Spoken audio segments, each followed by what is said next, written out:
Congratulations, Mr. and Mrs. Jones. You have a brand new, healthy, 8-pound, 3-ounce, beautiful, strong, human being. I always wanted a girl. Girls rule. Girls are the best. What will you name her? Madison. Kennedy. Hillary. Jennifer. Brittany. Paris. Free. Ty. Lou. Eva? She's talking. She's standing. Eva? What's she saying? She's saying Mama. She's saying Papa. She's saying she wants to leave. Let's name her Eve.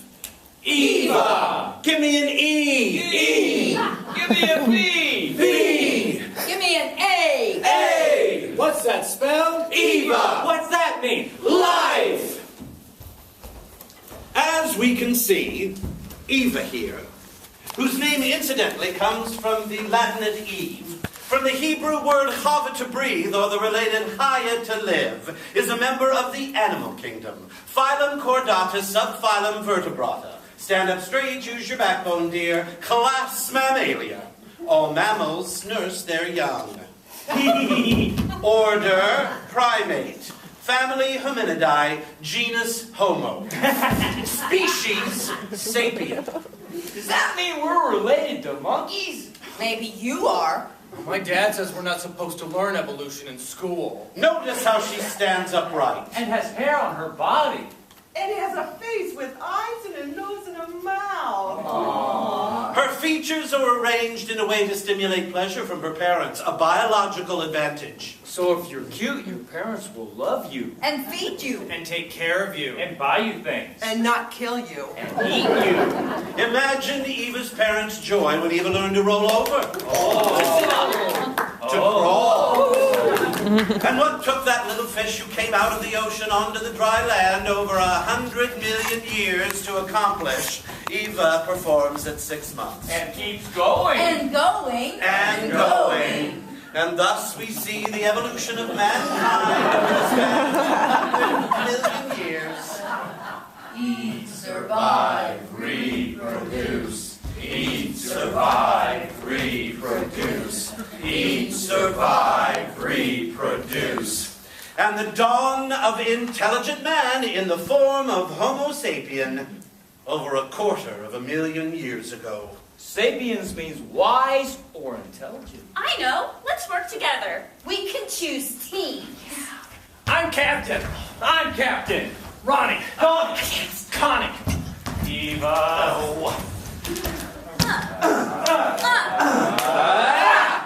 God's on our side!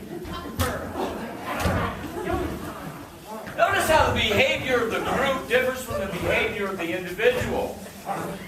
Studies have been done on male chimps who occasionally form groups and go on marauding expeditions, gathering females who cheer on the aggressive behavior of the males. Pow! Bam! Kazam! Notice how this behavior reminds us of the classic musical West Side Story. Jet, you're a jet all the way from your first cigarette to your last dying day. Survival of the fittest. Well, that was a heartbreaking ending to a tough season for the Eagles. And how does your team feel right now? Well, we played a good ball game, and we were prepared to do what we needed to do. But the other team, they took off with the ball, and they made it tough on us. And what have you learned from this experience? Well, you just have to get back out there and play hard and play a good ball game and try to win. Survival of the fittest, indeed. Is it biology or is it choice? And how do intelligence and free will play a part in this? Eat, survive, reproduce. Eat, survive, reproduce. Eat, survive, reproduce. There must be some plan, some meaning in life. Hello. Hello. Hello. We're from the church. And we've come to invite you To Sunday school. Hello, Eve. How nice it is to have you with us this morning. It's Eva. Yes, well, as it says in the book of Genesis, in the Old Testament, Adam and Eve were the first humans. And then Eve gave Adam the taste of the forbidden fruit, causing their expulsion from the Garden of Eden. And even said, and God said, I shall make people in my own image to rule over all the animals. And so God created people, both male and female, in God's own likeness. And God put the man and the woman in the garden, telling them they may eat any fruit they wished, except from the tree of knowledge.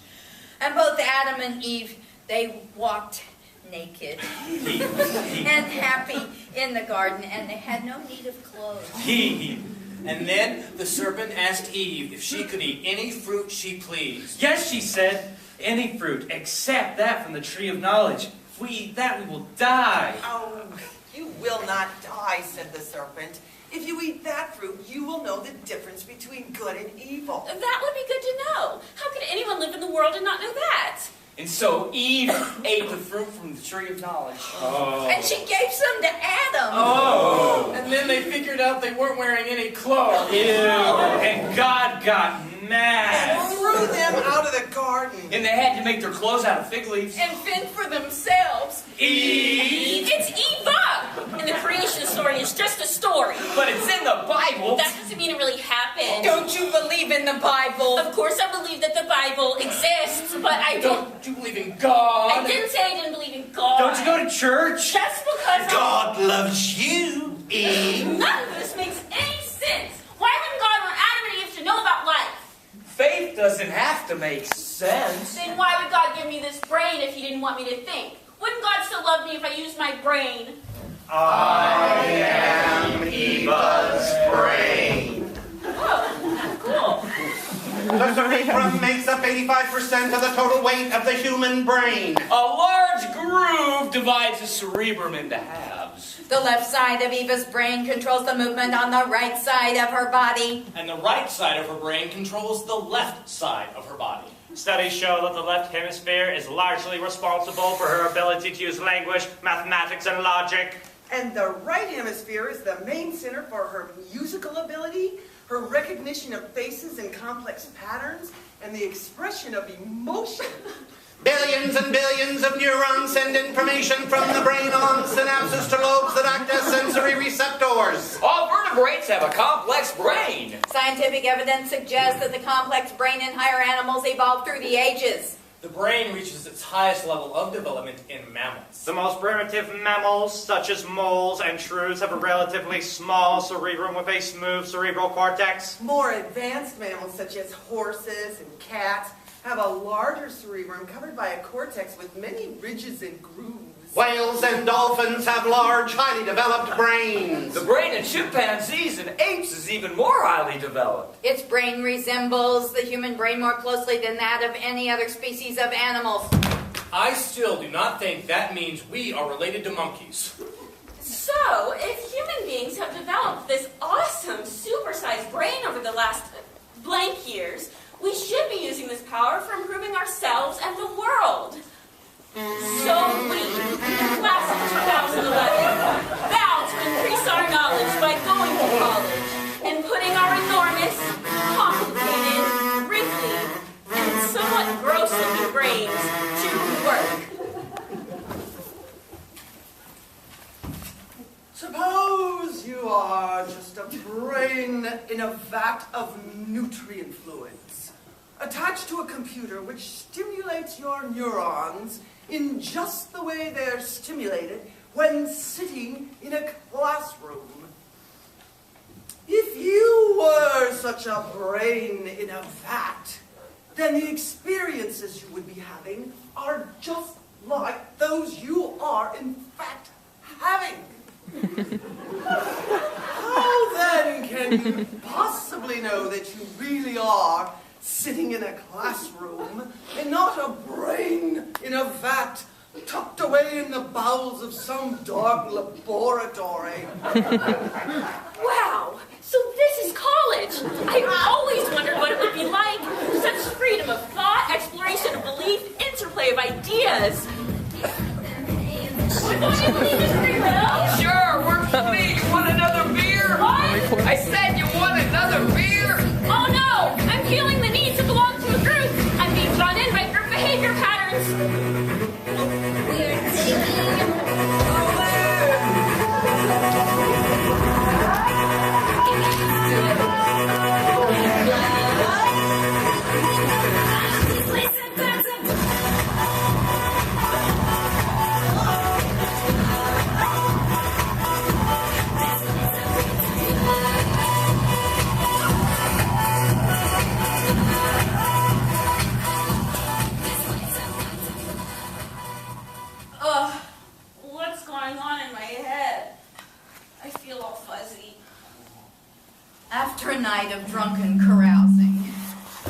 Eva's brain has lost several hundred brain cells.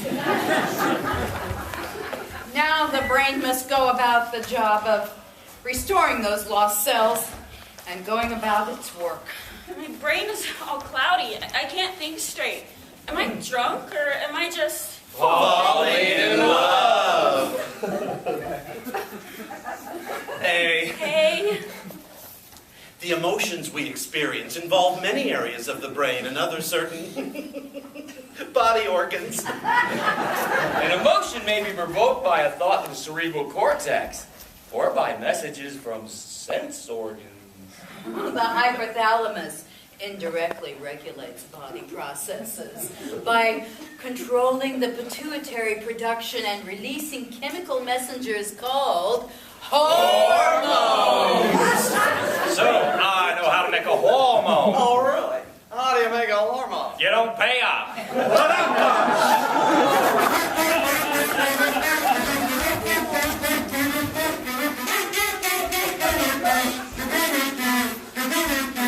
So, Eva, are you interested in the nerdy bookworm from your English literature of the Romantic period class, or the cool guy from the frat party? Yeah! Let's look at the biological advantages of each. First, the nerdy bookworm. Well, let's see. I'm dependable. I'm trustworthy. I have a good work ethic. He'd be a good provider. 3.85 GPA. Good genes. Yeah, but what about cool guy's genes? Pretty hot, huh? Ooh. Yeah. This guy's a risk taker. Look, he smokes. Oh. He doesn't care if he gets cancer. Oh. He laughs at danger. But that's stupid. But it's attractive. Females dig the guys who take the biggest risks. I feel like starting a war! Success involves risk-taking And conquer a new territory! and drawing attention to yourself. Why do you think the male peacock has those tail feathers? Chicks dig the... I might die young, but I'm cool, you gotta admit it. Yeah. I'm a rebel. He's a rebel and he never ever does any good. He's a rebel and he never ever does what he should, just because he doesn't do what everybody else does. But is he the best choice for the father of my offspring? You have so many choices. You can be picky. Shop around. Sperm is cheap. Your eggs are precious. They're in demand. Males can father many children. Females can only give birth to a few. You need to choose carefully. Women have got to be more possessive. He has good bone structure. Good teeth. He's smart. He's nice to his mother. He's had a savings account since junior high. All right. So I guess what you're trying to say is that men and women are different. Yeah, They have different goals. Different physical agendas. That's right. According to our gender. You got it, girl. So what choice do we really have anyway? Eat, survive, reproduce. Eat, survive, reproduce. Eat, survive, reproduce. The individual doesn't matter. Sex is more important than life itself. Survival of the fittest. Natural selection. Adaptation. What is this all leading up to? Hello, Dr. Jefferson. It's Eva. What did you say the assignment was? Descartes argues that the objective reality or perfection of any one of my ideas be such as to clearly convince me that the same reality exists in me neither formally nor immanently. And if, as follows from this, I am not the cause of it, it is a necessary consequence that I am not alone in this world, and that besides myself, there is some other being who exists as the cause of that idea. And so God must exist just because I have an idea of him. Do you agree? Pastor Tom, what exactly do we believe in? God has a plan for you, Eve. It's Eva! Jeez! Mom, where did I come from?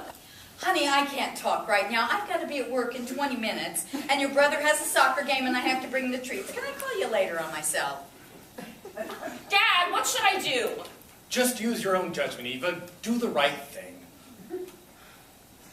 Dr. Sanders, I'm feeling a little overwhelmed and depressed. And how does that make you feel? Hi, Joey, can we talk? Oh, yeah, well, it's just the game's on right now. Fine. Then I'll just evolve all by myself. E-V-O-L-V-E. Eva, Eva, Eva. E-V-O-L-V-E. Eva, Eva, Eva. Sometimes it feels lonely, walking around on the earth with this enormous brain inside this cumbersome but attractive body, trying to come up with all the right answers while I'm still thinking of more questions. But then I think of that brave little fish, all of those millions of years ago, who struggled out onto the shore, maybe flopping around a little at first, but finding within itself the strength to keep going,